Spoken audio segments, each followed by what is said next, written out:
Hey, what's up, everybody? This is Christopher Terrence Jones. How are you doing? I'm looking rough, but I needed to talk about this going to the barber this weekend. I needed to talk about the situation that just really went viral. It happened a little while ago. So, 65-year-old grandmother Rose Campbell was driving in her car and she got pulled over for a traffic stop. Georgia has a law that if you don't sign the ticket, that you are automatically, that puts you under arrest. Okay, I'm not sure. I don't even know if that works like that here in California. But my thing, and it's just me, so I don't know for sure, but it's just me. If you sign the ticket, I almost think that that says you're admitting guilt, and that way when you go to court, the judge can say, well, you signed the ticket, but who knows? My thing would be like, I'm not going to sign the ticket because that means I'm admitting guilt. So therefore, let me go to court and have my day in court. But neither here or there, or whatever their situation is. My problem with this whole situation is that there were two officers already there talking with the grandmother. And so today there was a live press conference with Mother Campbell, the state representative, her lawyer, and some other people. And so while this was going live on Facebook, there were several news organizations that were going live. Well, the one that I was watching from Atlanta, and I don't know how to say this. I don't know. I'm just gonna say it. I don't beat around the bush.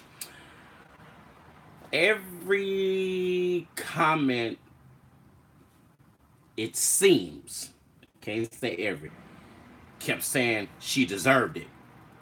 If you follow the law, you would be in this situation. So I watched the video. I watched the video in its entirety from when the cop was getting off the freeway and they were both turning left. She guided over into his lane just a little bit. That happens all the time. I'm a school bus driver. I see it. I see white people do it. I see black people do it. I see blue people. I see whatever people that are out there driving. I see all from sitting in this school bus. So if that's the case, then we should really be pulling everybody over. But we don't do that. But what really got me is that there was so much negative comments. And when the officer grabbed her, and you could hear the 65-year-old woman screaming, you could tell that she was hurt. 65. The people were still commenting, F her, F her. That's what she get. That's what she get. So, you mean to tell me there's no racism left here in the world? Are you trying to say that racism stopped? Because clearly, reading the comments, it didn't. But let me tell you this.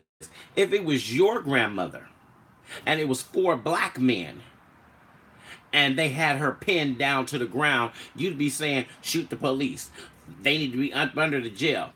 So the people got mad and said that she's just trying to win a lawsuit, and she clearly stated all she wanted was an apology from the man. Now here's the other thing. Officer James Legg resigned.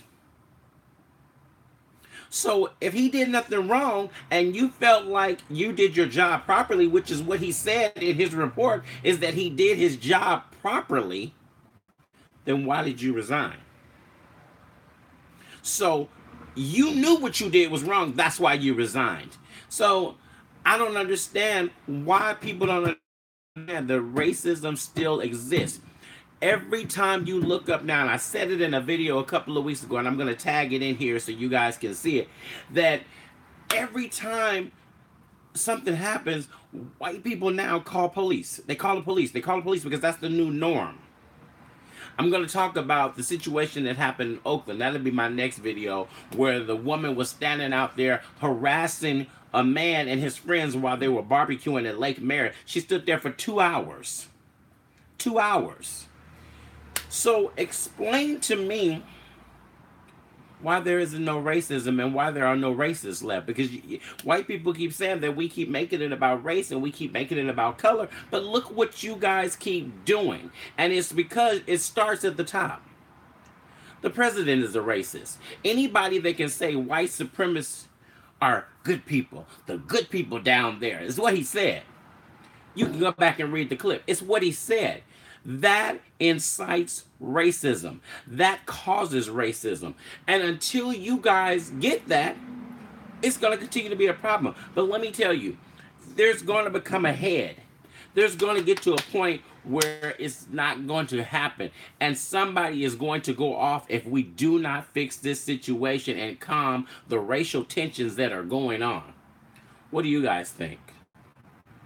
I know you have something to say. And trust me, if you say something stupid and negative, I'm going to pop back at you. Because I'm tired of y'all leaving the stupid comments. Because, yeah, I said what I said about Black Diamond. Diamond and Silk. They are coons and they are buffoons. And I'm going to continue to say that they're coons and buffoons. Because if you are not black, I don't care how many times you comment on my page, how many times you say I'm on the plantation, you cannot tell me nothing about the black experience when you are a white American and you have never walked a day in my shoes as a black male. So until you can do that, then you can talk. But until then, I'm going to keep calling Diamond and Silk coons and buffoon, and they lied on Capitol Hill. So, there it is. I didn't mean to get into that tangent. I'm done. I'm out. Comment. Let me know what you think.